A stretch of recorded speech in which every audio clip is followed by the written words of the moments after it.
Hey D-Ray's Garage fans, thanks for checking in for a new episode. Okay Google, close D-Ray's Garage. Protecting the cars. Okay Google, turn on D-Ray's garage lights.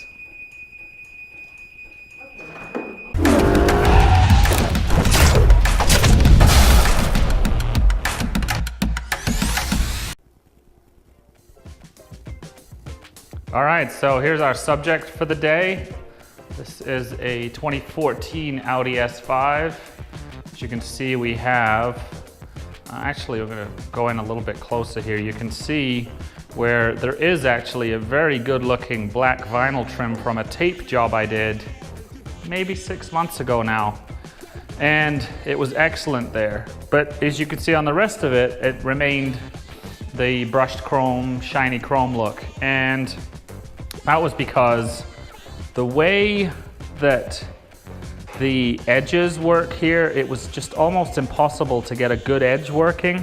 Whereas on this particular section, there was room to tuck the vinyl in the edges and get this really clean look. And so I left it on there because one, I spent a long time putting it on there, and two, I felt like maybe I would come back and fight another day, and that just simply didn't happen. So today we are going to revisit the subject using PlastiDip paint because I've had what I perceive to be success. As I go around the back here, you can see on the back of the vehicle we have the two logos there, the S5 and the Audi rings. And then not too long thereafter, I got brave, plucked off the front rings and did those, and then the S5 I actually did when I did the back because that was pretty easy to do. You can just as easily go onto eBay and buy the new rings, and you may want to do that because I'm gonna out myself here. When I pried off the full rings, you can just barely see a little bit of scratch work I did there. So anyway, that's the teeing up. You're gonna get to watch some of the action here and sit tight. Let's get this done. So here's the ingredients for today's exercise. A couple of cans of PlastiDip. I think they only do it in that matte blackish look. And then you have the frog tape, whatever your favorite painter's tape in will probably work. And then it's useful to have the drop cloths to protect from overspray if you're gonna really do this correctly. So that is the getup. Here are a couple more tools that will be required to successfully execute this job, and one is the isopropyl alcohol diluted in a ratio of 3 to 1 here. I think you can go as much as 5 to 1 and be fine. Something of an automotive scalpel or a little sharp knife, and then microfiber, which if you've ever touched your car from a cleaning perspective and don't yet own microfiber cloths, shame on you. Best run get some.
So this seems like a good point to slow down proceedings and explain a little bit of a couple of things that are happening here. So you can see we've got quite a bit of painter's tape.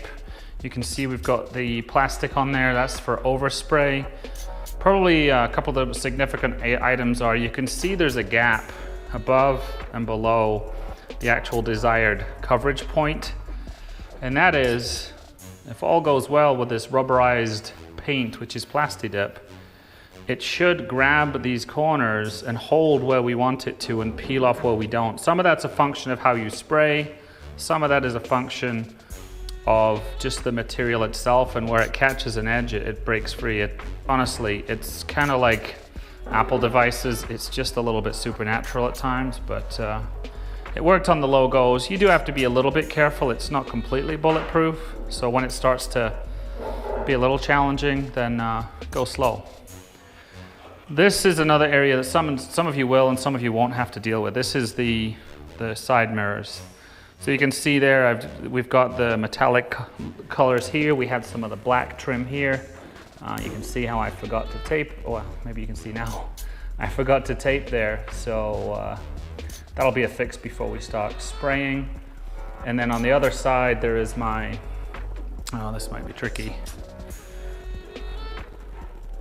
There's a little signal there, which is my, the car beside you, don't pull out signal. So for that, I also had to do a little cutting out, a little scalpel work. And then on the inside here, I covered the entire mirror because the inside of the trim is also metallic, so I want to get that coated over as well. So the coverage is, and the effect is complete. So I feel more confident that this is quicker than the vinyl. However, the vinyl tape that we used last time might have been user error, as well as, like I said earlier, the edges of the windows really do limit, in some instances, how you can get in there. There's various types of cutting reels and other things you could do, but if this turns out well, I expect it to be the most efficient way to go. Additionally, you know, so far we're maybe 30 minutes into the side, if that. And so seems like time-wise, if you had to do it again, it wouldn't be the end of the world. So anyway, we'll get back to high speed and see what happens next.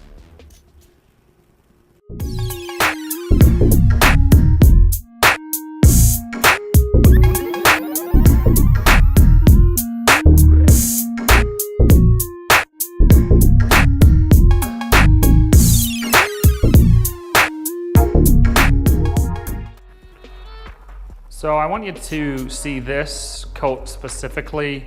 Hopefully you saw the nature of how it was applied in short strokes back and forth. In my experience, that has worked. There may be better techniques, but probably the most troubling thing, if you've never done this before, is if I get up close, you can see that this first coat is very patchy, and your natural instinct is to get really good coverage. And so I encourage you to think of this as something of a primer coat. I think the technical term is a tack coat, but don't quote me if I'm wrong there. And so you can see on the mirror, I probably went a little heavy-handed. You probably saw as well where on the inside of the mirror, I had to do a little cleanup because I inadvertently got too much on there and it began to run. And that is, without doubt, the most common failing, I imagine, is just getting a little heavy-handed. You get the run on that paint and you really start to eat into the potential outcome of your work. So that's the tack coat. I think we're going to be doing probably somewhere in the 4 to 5 coat range. I expect that for the whole car will be somewhere between 1 and 2 full canisters of PlastiDip.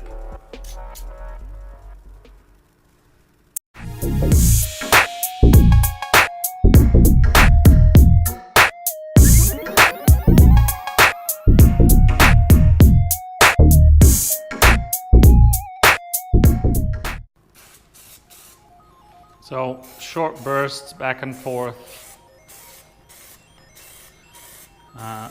Amanda and I have a debate as to whether shorter or longer strokes are the answer. TBD. Honestly, I expect it probably doesn't matter too much. The biggest mistake you can likely make is getting too thick and getting runs,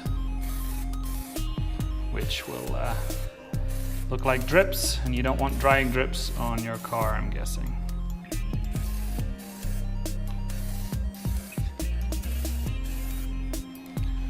I've got a little extra here because it seems to be struggling.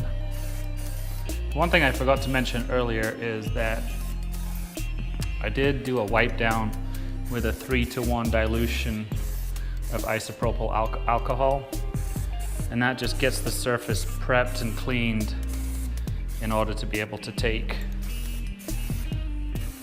the paint. Gives it a clean surface.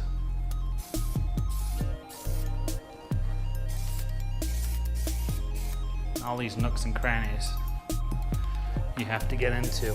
And the other piece of this is it behooves you to come at the various surfaces from different angles in order to get the paint to shoot in to all of the various angles that you're trying to cover.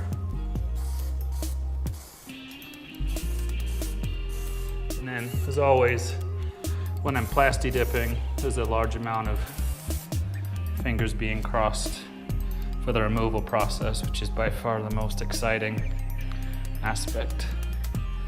So this is coat number 4. So we're gonna give this one we're probably looking at about 15-20 minutes between coats, and it dries to the touch, and then you can apply another. You can see there it looks a little textured, might be the term, and I've found that all of the projects I've done with PlastiDip are somewhat textured, and that may be a function of the closer, shorter strokes versus more distant, longer strokes. And we have not done anything scientific to prove that out because we've been doing long and short together. So I'll let you experiment on a safer part of your own vehicle.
So you saw from the wider shot where I generally took off the paper and the tape, and the paper and the tape came up really clean along the window edge there. You saw me fussing a little bit towards here where it just pulled up a hair, and that's where I pulled out the knife just to clean up that edge that wasn't quite dislodging. But otherwise it kind of tears away supernaturally well. So you may see that here as we pull back on these. So if I run into a section that lifts up, so you know what I want to do is just run my finger back along here and get a starting point. Get the knife out of my hand so I don't cut anyone or anything.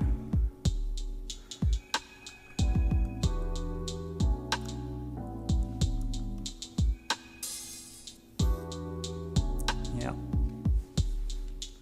You see how it all pulled up there together? Just gonna go in with a knife. At least get started, and we'll see how it continues. We had a little bit of this on the other side, so not completely unexpected. So hold this side down so it doesn't pull both ways on you. And again, you can see here where it's pulling up. Just let it go loose again so you can push it back down, and give it a cut.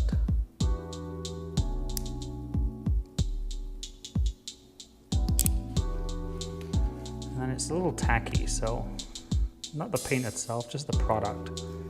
So it will generally sit back down as long as you didn't get too heavy-handed with it. Yeah, this is why the vinyl was such a test of our patience. So I think I'm gonna go along with the knife and just try and get something of an edge.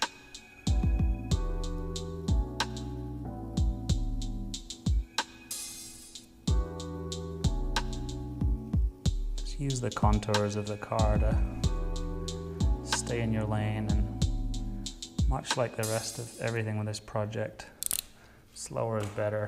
Let's see if that helps.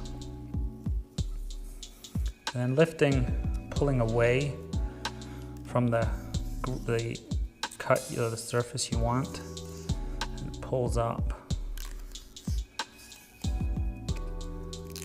Remind me to tell you later, even though you cannot, that I'll show you why the taping off as well as the overspray plastic is so valuable, because there's a couple of spots I'm going to have to hit pretty hard with some alcohol in order to move the overspray off, which, while a little bit's okay, there was a little bit more than I wanted.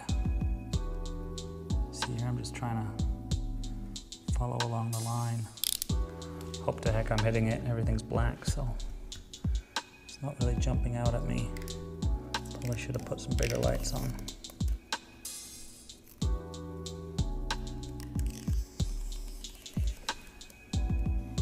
See, I'm getting a little cavalier here. At some point, I may wind up paying for it. So moving to the bottom of the window now, you'll see, hopefully, where the PlastiDip's more compliant. I've used no knife at this point. It's just cutting against the contours. It's the weirdest thing in a very cool way. Again, easy to get cavalier and have to unwind your work because you go too fast, pull too hard. Just keep pulling down and away from the line. Unless you feel it, just resist it all, and then pause and reevaluate.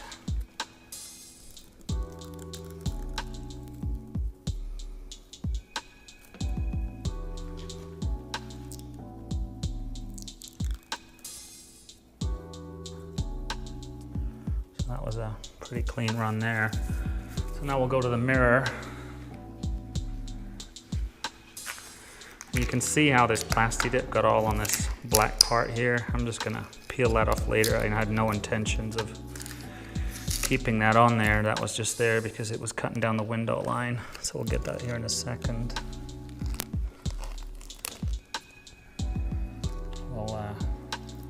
Oh, you see here?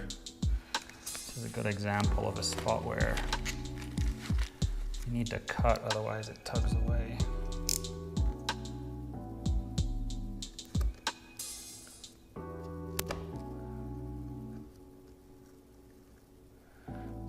Where the signal light is. You can see it pulling a little bit there, so just give a little help to cut where you want it to cut. Hopefully, yeah, it's showing up pretty well on camera. You can see this is all the overspray because we just taped to here.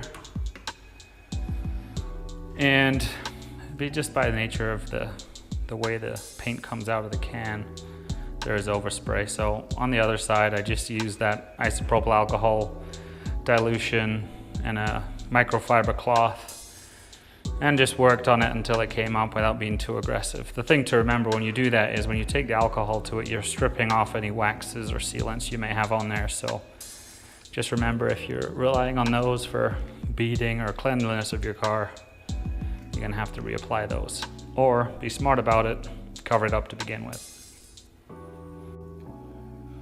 So here's a good example of a nice section that leaves behind some of the rubber, a lot of fingerprints, sometimes the adhesive that gets left behind from the painter's tape too. So Just lift that off with a microfiber cloth and some of your alcohol dilution, and it'll come up.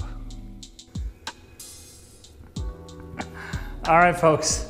Thanks for tuning in for another episode of D-Ray's Garage. We do have now a blacked out Audi S5 to my satisfaction. There's a couple of very minor defects in, where the PlastiDip pulled up, but frankly, over time, I'll never see them again. Well, from last time when we did the tape, there was some scratching on the paint, and I don't even notice that anymore. And I sometimes forgive my wife for that. But anyway, be memorable, be well. We'll catch you on the next one. See you soon.